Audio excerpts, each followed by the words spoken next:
और इन्हीं की तरह बन सकूं। इसके बाद गुरुजी कहते हैं, तुम्हारी कुश्ती की लगन देखकर मैं तुम्हें गोपी सिंह के साथ रहने की आज्ञा देता हूं। इसके बाद गोपी सिंह गुरुजी को बोलते हैं, गुरुजी मैं तो पहले से ही किसी और के यहाँ रह रहा हूँ, तो इसके साथ मैं कैसे वहाँ रह सकता हूँ। तब अहम सिंह गडोरिया यानी गोपी बहू गोपी सिंह से बोलती है, आप जहाँ रहते हैं मैं वहाँ रह सकता हूँ, चाहे फिर वह जगह कैसी भी हो। इसके बाद गोपी सिंह अहम सिंह गडोरिया को बोलते हैं, तुझे दंगल के बारे में कुछ भी मालूम है।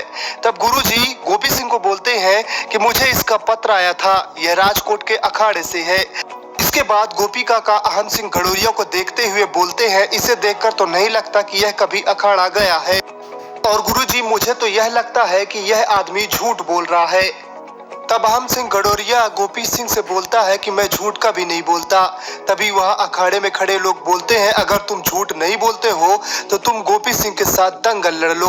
इसके बाद गोपी सिंह अहम सिंह गडोरिया को बोलता है कि अगर तुम झूठ नहीं बोलते तो चलो मेरे साथ हो जाए दंगल।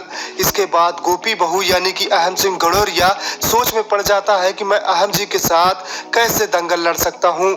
वहीं पास में खड़े लोग एक ही आवाज में बार बार बोलते हैं कि अगर तुम्हें दंगल सीखना है तो गोपी को हराना होगा और तुम दोनों के बीच में 60 सेकंड का मुकाबला होगा। इसके बाद गोपी काका भी बार बार गोपी बहू यानी कि अहम सिंह गडोरिया को बोलते हैं, अगर तुम पर है दम तो मेरे से दंगल लड़ो।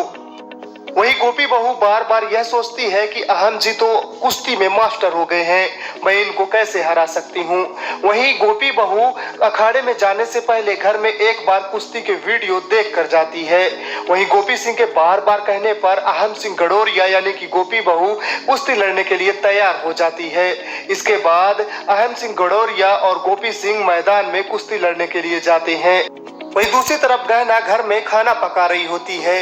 तभी सागर दरवाजे के पास से देखता है और कहता है, गहना मैं तुझे आज सबक सिखा कर रहूंगा, क्योंकि तेरी वजह से मैंने थप्पड़ खाया था।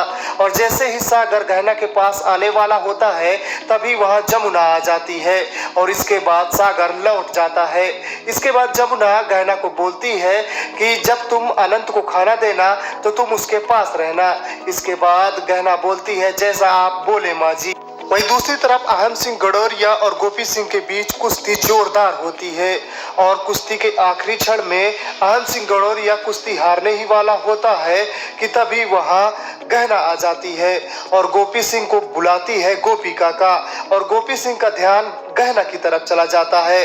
तभी अहम सिंह गडोरिया मौका पाकर गोपी सिंह को पछाड़ देता है और इस प्रकार से अहम सिंह गडोरिया गोपी सिंह को कुश्ती में हरा देता है और वहां सभी लोग यह देखकर चौंक जाते हैं। वहीं इसके बाद गोपी के गुरुजी बोलते हैं कि आज का विजेता है अहम सिंह गडोरिया। इसके बाद अहम सिंह गडोरिया गोपी सिंह से बोलता है कि अब तो मुझे कुश्ती सिखाएंगे ना। इसके बाद गोपी सिंह अहम सिंह गडोरिया को कुश्ती सिखाने के लिए राजी हो जाते हैं। वही दूसरी तरफ देसाई परिवार सब कोई मिलकर आरती करते हैं। इसके बाद पंकज लड्डुओं को देखकर कहता है, अगर खाने से पहले मुंह मीठा हो जाए तो मजा ही आ जाए। इसके बाद कनक वहां आ जाती है और पंकज को बोलती है, तुम सिर्फ लड्डू के बारे में सोचना, यह सोचो कि बाबूजी को जो 1 करोड़ का चेक मिला है उसका मैक्सिमम शेयर हमको कैसे मिले। वहीं दूसरी तरफ चेतन हेमा को बोलता है, हेमा तुम यह सोचने में ज्यादा समय लगाओ कि बाबूजी को जो 1 करोड़ का चेक मिला है उसका आधा हिस्सा हमको कैसे मिले। वहीं दूसरी तरफ अहम सिंह गडोरिया गोपी सिंह और गहना घर लौट आते हैं और इसके बाद गोपी सिंह गहना को बताते हैं कि यह अहम सिंह गडोरिया है और मेरे पास 5 दिन के लिए कुश्ती की ट्रेनिंग ले रहा है, इसलिए यह 5 दिन तक हमारे साथ रहेगा। इसके बाद गोपी सिंह गहना को बोलते हैं कि प्रफुल्ल भाई से मैं बात करूं या कि तुम बात करोगी। इसके बाद गहना बोलती है कि आप रहने दीजिए, मैं प्रफुल्ल से बात कर लूंगी। इसके बाद गोपी सिंह देखता है कि उसका गमछा अखाड़े में छूट गया है। तब वह गहना को बोलता है कि गहना तुम यहीं रुकना, मैं अपना गमछा अखाड़े से लेकर आता हूँ।